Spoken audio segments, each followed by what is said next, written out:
યોજનાને લઈને રાજ્ય સરકારના પ્રવક્તા મંત્રી ઋષિકેશ પટેલે સ્પષ્ટતા કરીને કોંગ્રેસ પર પ્રહાર કર્યા. કહ્યું કે લોકો વચ્ચે અસ્થિરતા ફેલાવી કોંગ્રેસ લોકોને ભડકાવી રહી છે. આ પ્રોજેક્ટ 1980માં કોંગ્રેસે જ રજૂ કર્યો હોવાનું ઋષિકેશ પટેલે જણાવ્યું. વધુમાં કહ્યું કે રાજ્ય સરકારે આ પ્રોજેક્ટ સ્થગિત કર્યો છે અને તેવામાં રાજ્ય કે કેન્દ્ર સરકાર કોઈ આ પ્રોજેક્ટને આગળ નહીં વધારે. બે રાજ્યો વચ્ચેના આ પ્રોજેક્ટમાં ગુજરાતે પોતાનો નિર્ણય કર્યો છે અને ગુજરાતે કેન્દ્રને પણ જવાબ આપી દીધો હોવાનું ઋષિકેશ પટેલે કહ્યું છે.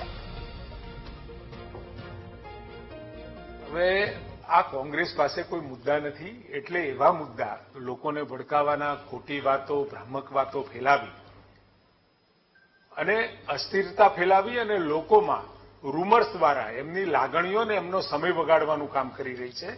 હકીકતમાં પાર તાપી નર્મદા પ્રોજેક્ટ સૌ પ્રથમ 1980માં કોંગ્રેસ દ્વારા રજૂ કરાયો હતો અને 2011માં માનનીય મનમોહનસિંહે આ પ્રોજેક્ટ ફરી રજૂ કર્યો હતો અને 2017માં આ પ્રોજેક્ટનો ડીપીઆર વિગતવાર અહેવાલ મંત્રાલય દ્વારા રજૂ કરવામાં આવ્યો હતો કે નહીં કે લોકસભામાં ક્યારે પણ અથવા તો વિધાનસભામાં ક્યારે પણ ડીપીઆર મુકાતો નથી. એ મંત્રાલય તૈયાર કરતો હોય છે અને આ પ્રોજેક્ટ રાજ્ય સરકાર દ્વારા સ્થગિત કરવામાં આવે છે.